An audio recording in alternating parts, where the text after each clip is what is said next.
स्वागत है आप सभी का नई कहानी में। हमारी आज की कहानी है छाँव की तलाश। सिया बोली, माँ जी चलिए कार में बैठिए। और जैसे ही कार स्टार्ट हुई, गांव की हवा हल्की थम गई। देवकी जी की आंखों से गांव पीछे छूटता जा रहा था। शहर की सीमा में प्रवेश करते ही जैसे दृश्य ही बदल गया था। चौड़ी सड़कों पर दौड़ती गाड़ियाँ, रेसिंग जैसी रफ्तार, सिग्नल की लाइट और दोनों ओर खड़ी ऊंची ऊंची इमारतें, यह सब कुछ देवकी जी के लिए एक नया संसार था। जब कार एक भव्य बंगले के सामने रुकी तो देवकी जी स्तब्ध रह गई। संगमरमर की सीढ़ियाँ, चमचमाते झूमर और फूलों से सजा प्रवेश द्वार। देवकी जी धीरे से, हे भगवान, इतना बड़ा घर, समीर तूने यह सब कैसे बना लिया? समीर ने मुस्कुरा कर कहा, माँ आपकी दुआ है और थोड़ी मेहनत भी। वह एक माँ थी जो अपने हाथों की रोटियों में सिर्फ स्वाद नहीं, बेटे की सेहत, बहू का सुख और पूरे घर की शांति गूंजती थी। पर वक्त ऐसा आया कि जिस आंगन में उसने तुलसी रोपी थी, वहीं से एक दिन उसकी जड़ें उखाड़ दी गई और वह छाँव छीन गई। यह कहानी है देवकी जी की, एक ऐसी माँ जो ममता की मूर्ति तो है पर स्वाभिमान की लोभी है। वह माँ जो बेटे की खुशी के लिए अपनी खपरैल छत के नीचे की जिंदगी छोड़ देती है, पर जब अपमान की छाँव उसके हिस्से आती है तो वह चुपचाप आंसू नहीं बहाती, बल्कि अपने पोते पर फिर से जड़ जमाती है। यह सिर्फ माँ की कहानी नहीं है, बल्कि उस पीढ़ी की गाथा है जो आज़ाद भारत में अपने बेटों को पढ़ा तो देती है, पर जब वे बेटे ऊंची अटालिकाओं में रहने लगते हैं तो माँ का नाम स्टोर रूम में दर्ज हो जाता है। यह कहानी है उस माँ की जो अपने बेटे से झगड़ती नहीं, बस समय का इंतज़ार करती है जब बेटा खुद अपनी गलती की आग में जलता है, और तब माँ उसे छाँव नहीं सीख देती है। माँ हूँ इसलिए माफ़ कर सकती हूँ, पर अब खुद को मिटा नहीं सकती। गाँव की वह सुबह कुछ अलग होती है। यहाँ सूरज नींद से नहीं, मुर्गे की बांग और गाय की घंटियों की खनक से उगता है। जहाँ शहरों में मोबाइल की बीप नींद तोड़ती है, वहीं यहाँ मिट्टी की सौंधी गंध में नींद खुद टूट जाती है। 60 वर्ष की उम्र के करीब पहुँच चुकी थी देवकी जी। अब अकेली थी। पति रामनाथ जी को गए 15 साल हो गए थे। बेटा समीर और बहू सिया शहर में बस चुके थे। पड़ोस की 2-4 बुढ़ियाँ ही थी जिनके साथ दोपहर का कोई पहर कट जाता। बाकी समय खामोशी और यादों का साम्राज्य। दीवारों में दरारें थी, लेकिन उनमें हंसी की अनुगूंजें भी थी। एक कोना था जहां रामनाथ जी की पुरानी चप्पल अब भी रखी थी। छत की बीम पर टंगा छोटा सा रेडियो, जिसमें कभी रामचरितमानस के पाठ गूंजते थे। कभी कभी देवकी जी बर्तन मांजते मांजते थक जाती और ख्यालों में डूब जाती।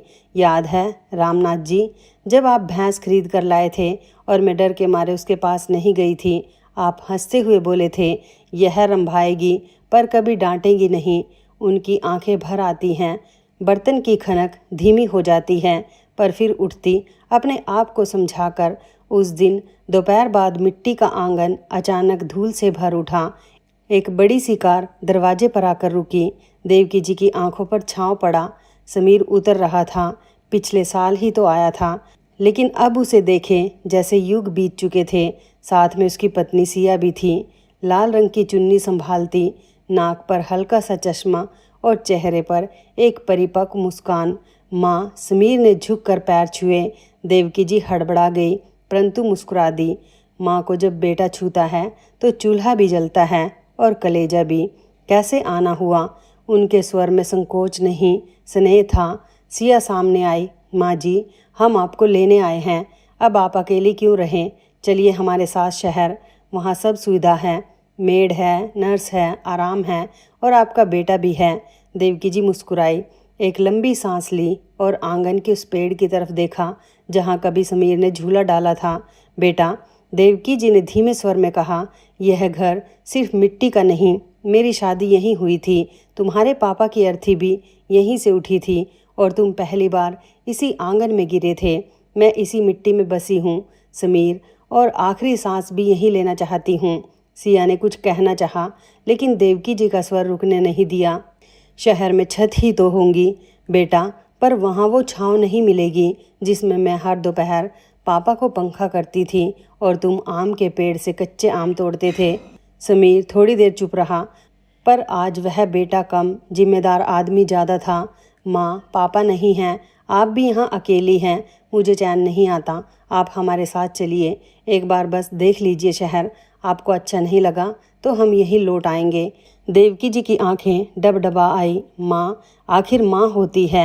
माँ का हट हमेशा ममता से हार जाता है। ठीक है बेटा, एक बार देख लूँगी, फिर जो मन कहेगा वही करूँगी। देवकी जी आंगन में बैठी थी, हाथ में पुराने अखबार का पंखा और आंखें आसमान की उन बदलती रंगतों में उलझी थी, जैसे मन अभी भी उस सवाल में फंसा हो, क्या सच में मुझे इस घर को छोड़कर जाना चाहिए। उसी समय बाहर से आती आवाज़ ने उन्हें चौंका दिया। अरे देवकी, तू यहाँ बैठी है क्या? यह आवाज़ किसी और की होती तो शायद अनसुनी रह जाती, पर यह तो सविता जी की थी, बचपन की सहेली, अब अधेड़ उम्र की थी, पर तेजस्वी महिला।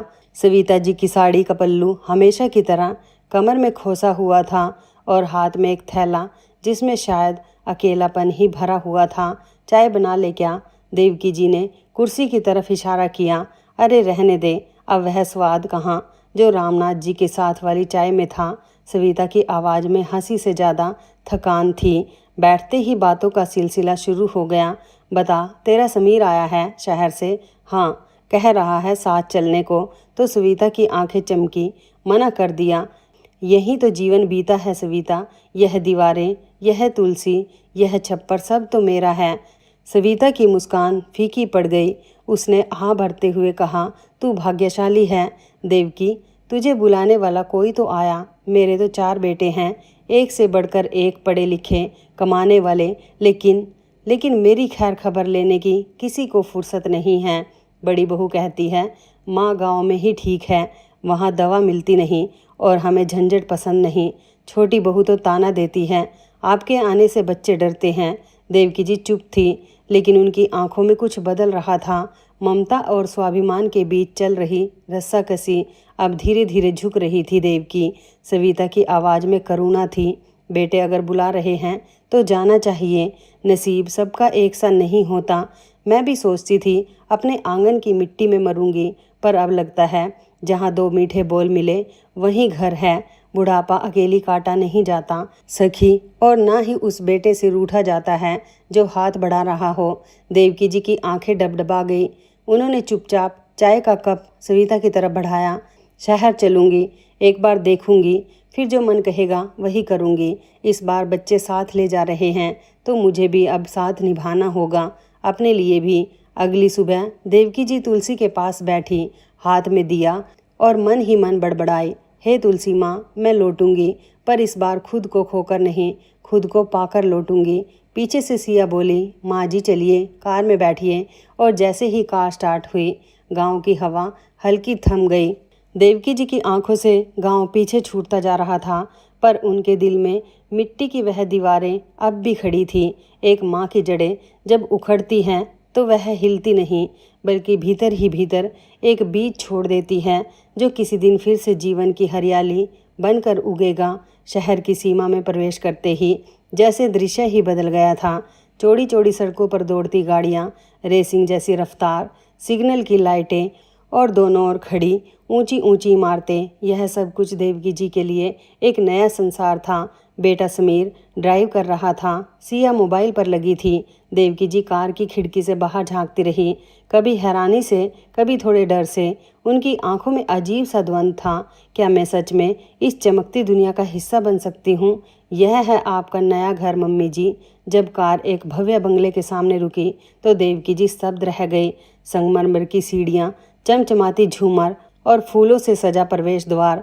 देवकी जी धीरे से, हे भगवान, इतना बड़ा घर, समीर तूने यह सब कैसे बना लिया? समीर ने मुस्कुराकर कहा, माँ आपकी दुआ है और थोड़ी मेहनत भी। सिया साफ कहती हुई, अब मम्मी जी आपको यहाँ थोड़ा ढलना पड़ेगा, यह गांव नहीं है। देवकी जी ने कुछ नहीं कहा। उन्होंने झुककर घर की दहलीज छुई और मन ही मन बुदबुदाए, हे घर, मुझे स्वीकार कर लेना। जैसे ही भीतर पहुंची, सिया बोली, मम्मी जी आपका कमरा पीछे है, शांत जगह है, आपको अच्छा लगेगा। लेकिन जब वह वहां पहुंची तो जो देखा वह कमरा नहीं, स्टोर रूम था। पुरानी कुर्सियाँ, टूटी ट्रॉली बैग्स, कपड़ों के बंडल, एक कोने में लोहे की अलमारी और बंद खिड़की से आती सीलन की गंध। देवकी जी हल्की आवाज़ में बोली, बेटा यही कमरा। सिया बात काटते हुए बोली, मम्मी जी हमारे पास फ़िलहाल यह खाली था, बाकी रूम्स फिक्स हैं। समीर का ऑफिस, मेरा योगा रूम और मेहमानों के लिए गेस्ट रूम। समीर ने अपने बचाव में कहा, माँ कुछ दिन एडजस्ट कर लो ना, फिर कुछ देखेंगे। देवकी जी ने गहरी सांस ली, सिर झुकाया और कहा, हाँ बेटा, माँ को तो उम्र भर सब एडजस्ट करना आता है। सिया हर दिन हर छोटी बात में ताने मारती, मम्मी जी यहाँ देसी घी मत लाया कीजिए, स्मेल आती है। आपके गांव वाले चावल बहुत मोटे हैं, यहाँ बासमती खाते हैं। प्लीज़ डाइनिंग टेबल पर हाथ से मत खाइए, फोक नाइफ यूज़ कीजिए। देवकी जी धीरे धीरे एक अतिथि की तरह रहने लगी थी। संबंधों का वह आदर नहीं था, केवल औपचारिकता और सहनशीलता की परीक्षा।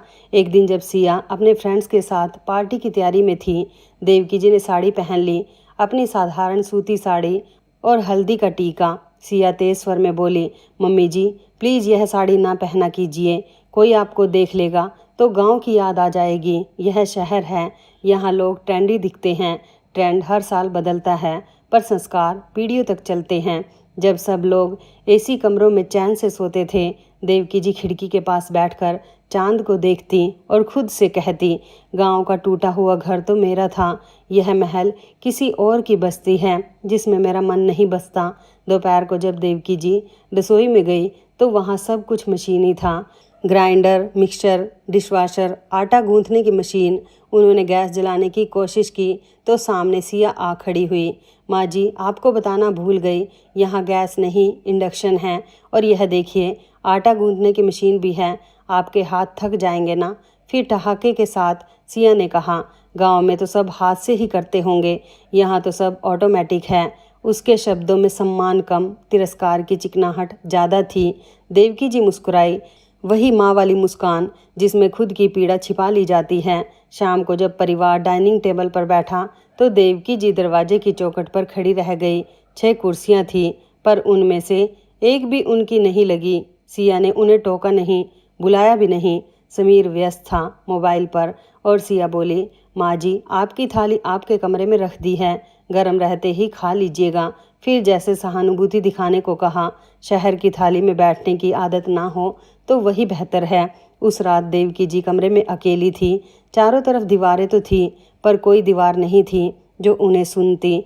उन्होंने अपने तकिए के नीचे से एक छोटी सी तस्वीर निकाली, रामनाथ जी की, धीरे से बगल में रखी और आंखें मूंद ली। रामनाथ जी सपनों के इस महल में मुझे नींद नहीं आ रही है, यह दीवारें बहुत ठंडी हैं, यहाँ तो तुम्हारा नाम नहीं गूंजता। सुबह की हल्की धूप खिड़की की बारीक दरारों से कमरे में रिस रही थी। देवकी जी के हाथों में सब्जियों की छोटी सी थैली थी, तोरी, टमाटर, हरी मिर्च और कुछ धनिया पत्तियाँ। शहर के कोने में बसी उस सब्जी मंडी में उन्हें गांव की सी महक नहीं मिली, पर हाँ स्वाद की स्मृति ने उन्हें आज रसोई में खींच ही लिया। आज उन्होंने मन बना लिया था, समीर और सिया के लिए अपने हाथों से खाना बनाएगी। रसोई घर में घुसते ही उन्होंने सबसे पहले अपने पल्लू को कसकर कमर में घुसाया और गैस पर एक पुरानी सी कढ़ाई चढ़ा दी। तेल में जीरे की हल्की सी चटक सुनाई दी तो मानो उनका दिल झूम उठा। थोड़ी सी हींग, थोड़ी सी मिर्च और ढेर सारा प्यार। उन्होंने मुस्कुराते हुए खुद से कहा, तोरी की सब्जी। तोरी जब धीमी आंच पर पक रही थी तो उनकी उंगलियों ने रोटियों का आकार ले लिया, मुलायम, गोल और फूली हुई, जैसे माँ की ममता थाल में उतर आई हो। जब समीर ऑफिस से लौटा और सिया किचन में फ्रीज से कोल्ड ड्रिंक निकाल रही थी, देवकी जी ने बड़े उत्साह से आवाज़ लगाई, समीर बेटा गरम रोटियां बन रही हैं, आजा तेरी पसंद की तोरी की सब्जी भी बनाई है। समीर ने माँ की ओर देखा, मुस्कुरा तो दिया पर कुछ कह नहीं पाया। सिया ने वहीं से खड़े खड़े गूगल असिस्टेंट से कहा, अलेक्सा पिज़्ज़ा ऑर्डर करो, मीडियम चीज़ ब्रस्ट। देवकी जी चौंक गई, बेटा पिज़्ज़ा, अभी तो खाना तैयार है। सिया ने बिना उनकी ओर देखे कहा, हाँ माँ जी, लेकिन हम तोरी और रोटी नहीं खाते और वैसे भी गांव की चीज़ें हमें नहीं भाती। देवकी जी की आंखों में एक पल को गीलापन तैरा, फिर थाली में रोटी डालते हुए धीमे से बोली, हमने तो समझा आज पहली बार अपने घर के खाने से तुम्हारा मन जोड़ पाएंगे। सिया ने पिज़्ज़ा डिलीवरी बॉय को फ़ोन उठाते हुए और तेज़ आवाज़ में बात शुरू कर दी, मानो यह जताना हो कि इस घर में स्वाद की परिभाषा बदल चुकी है। देवकी जी के लिए यह सिर्फ खाने का मामला नहीं था, यह था अपने अस्तित्व की अंतिम कोशिश। बेटा, एक बार खाकर तो देख, तुझे याद है बचपन में तू 2-2 रोटियां ज़्यादा खा लेता था। सिया ने चुभती नज़र से कहा, माँ जी, वो बचपन बीत गया।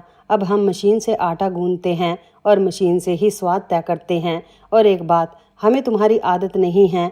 देवकी जी की आंखें उस गर्म तवे से उतरकर फर्श पर टिक गई।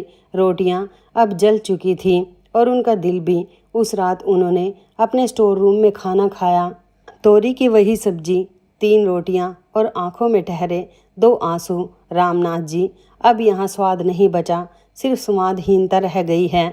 वक्त गुजरने लगा। शहर की वो शाम कुछ अलग थी, न गर्मी थी न सुकून। देवकी का बार बार रसोई में घुसना और फिर सिया का ताना, अब आप ही बताओ समीर, इस घर में सांस भी लूँ तो माँ जी को बुरा लगता है। रात के खाने में फिर वही देसी खाना था। समीर ने थाली दूर धकेली, वही जो कभी उसके लिए माँ के हाथ का स्वाद हुआ करता था, पर आज उसके जहन में स्वाद नहीं, सिर्फ शोर था। बिना कुछ कहे समीर ने अपनी कार निकाली। देवकी जी कुछ समझ नहीं पाए, बस बेटे के चेहरे पर एक अजीब सा तनाव देखा। चलो माँ, बैठो। बेटा, कहाँ चल रहे हैं? गाँव, वहीं से लाए थे ना हम आपको, अब वापस चलो। देवकी जी की आंखों में कुछ डगमगाया, पर उन्होंने कुछ नहीं कहा। गाड़ी के शीशे से बाहर बरसात की हल्की बूंदें टकरा रही थी, जैसे आसमान भी जानता हो कि यह कोई सामान्य यात्रा नहीं। अचानक गांव से शहर लाना और फिर एक दिन अचानक वापस गांव छोड़ने जाना। देवकी जी की इसमें कोई सहमति या असहमति नहीं थी, जैसे उसका कोई अस्तित्व ही नहीं था। रास्ता लंबा था और मौन उससे भी लंबा था।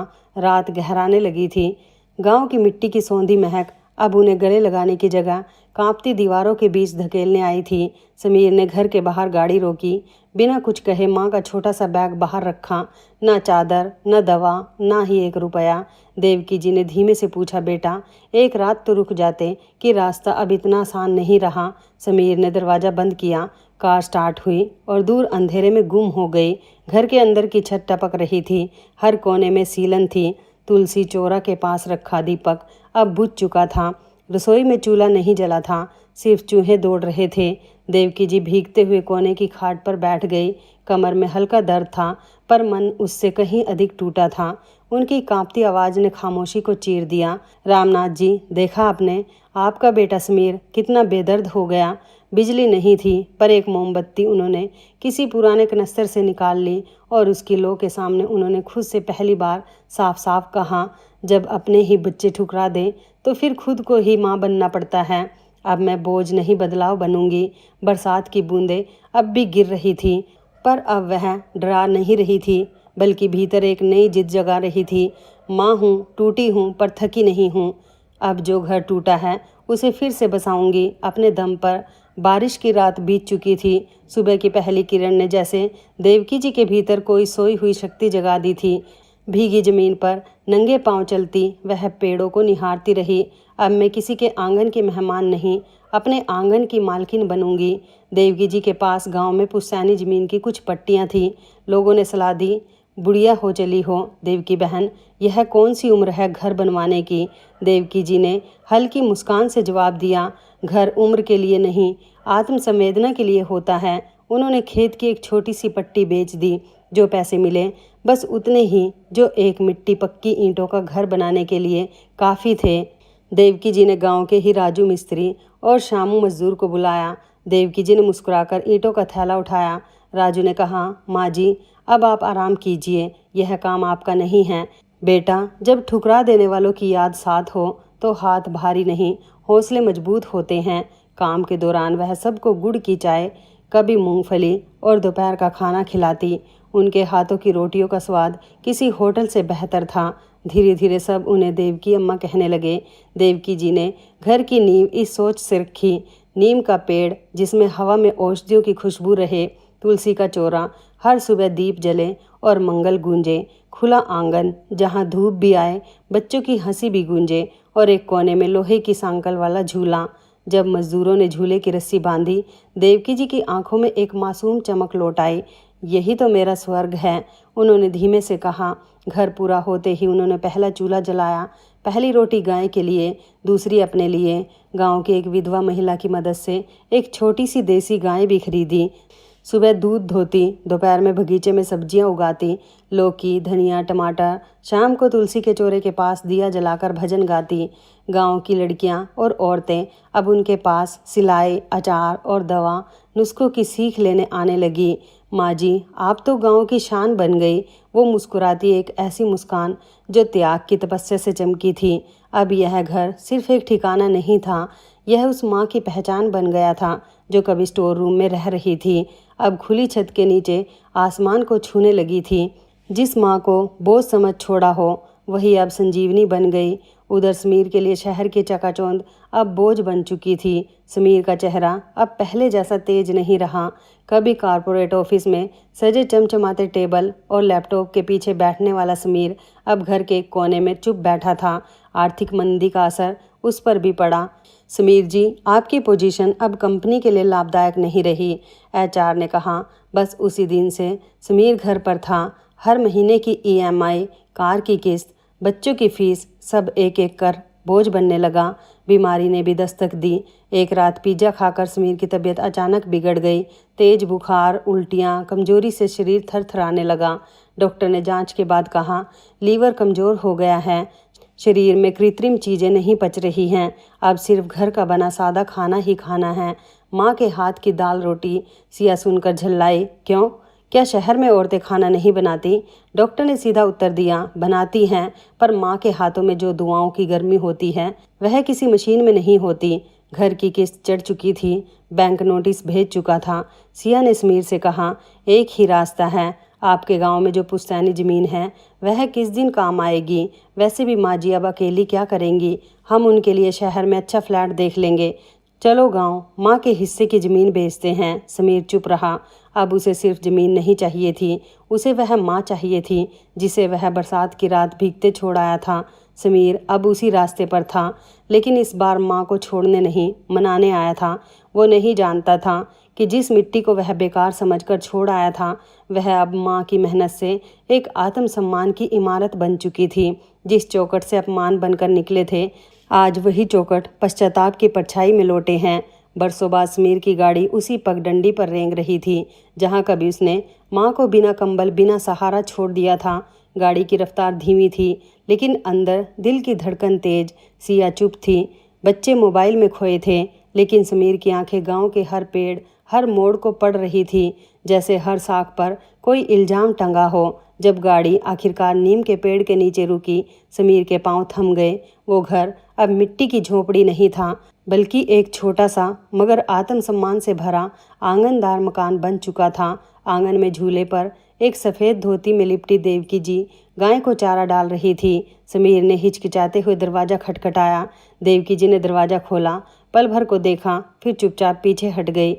देवकी जी धीरे, बिना क्रोध के, अब क्या लेने आए हो? उस दिन तो मुझे बारिश में भीगते हुए आंगन में छोड़कर चला गया था। समीर की आंखें भर आई, कपकपाती आवाज़ में बोला, माँ, मैं टूट गया हूँ, नौकरी चली गई, शरीर भी जवाब दे रहा है, और आत्मा, वह तो बरसों पहले मर गई थी, उसी रात जब आपको छोड़ आया था। देवकी जी ने कोई उत्तर नहीं दिया, बस चूल्हे के पास बैठी आटा गूंथने लगी। देवकी जी धीरे, बिना देखे बोली, गांव में आटा मशीन नहीं है, यहाँ तो आटा हाथ से ही गूंथना पड़ता है। वो आदत अभी गई नहीं। सिया झेप गई। उसे याद आया उसका वह ताना, माँ जी, गाँव में तो आटा हाथ से गूंथती होंगी। देवकी जी ने रोटियाँ सेकी, तोरी की वही पुरानी सब्जी बनाई जो सिया ने एक दिन ठुकरा दी थी। थाली परोसते हुए बोली, आज इस थाली में दाल भी है, रोटी भी, और वह नमक जो शायद तुम्हारे रिश्तों में कभी घुला ही नहीं। समीर अब खुद को रोक न सका। उसने माँ के पैर पकड़ लिए। माँ, मैं अच्छा बेटा नहीं बन सका, लेकिन क्या एक बार? बरसों की कड़वाहट, आत्मगलानी और शरीर की कमजोरी लेकर जब सिया आंगन में पहुंची तो देवकी जी तुलसी को जल दे रही थी। नीम के नीचे वही झूला था। सिया झिझकते हुए बोली, माँ जी, हमें माफ़ कर दीजिए, हम बहुत गलत थे। देवकी जी ने नज़र उठाकर देखा, फिर उतनी ही सहजता से कहा, गलत तुम नहीं थी जब मुझसे ऊंची आवाज़ में बात की थी, गलत तब थी जब मैंने कुछ नहीं कहा और तुमने मान लिया कि मैं कुछ कह नहीं सकती। अब कह रही हूँ, सुन सको तो सुनो। मैंने जीवन में बहुत कुछ खोया है, पर खुद को खोना सबसे बड़ा नुकसान था। और जब मैंने खुद को फिर से पाया तो देखा तुम सब मेरे बिना भी ठीक थे। अब मैं तुम्हारे साथ नहीं, तुम्हारे बिना भी ठीक हूँ। देवकी जी अंदर गई, अपनी पोटली में से कुछ नोट निकाले और सिया की हथेली पर रख दिए। यह लो, डॉक्टर को दिखा लो। शरीर की तकलीफ दवा से ठीक हो जाएगी, लेकिन जो पीड़ा तुमने दूसरों को दी है उसका इलाज सिर्फ समय करता है, और शायद अकेलापन। सिया फफक फफक कर रोने लगी। समीर ने भी माँ से माफ़ी मांगी, लेकिन देवकी जी ने उन दोनों को माफ़ ही नहीं किया, बल्कि कुछ पैसे देकर घर से विदा कर दिया और खुद अपने गांव में ही अपने मकान में रहने लगी। तो दोस्तों, यह थी आज की कहानी। आपको कैसी लगी कमेंट करके ज़रूर बताएं, और आप यदि मेरे चैनल पर नए हैं तो इसे सब्सक्राइब भी ज़रूर कर लें। धन्यवाद।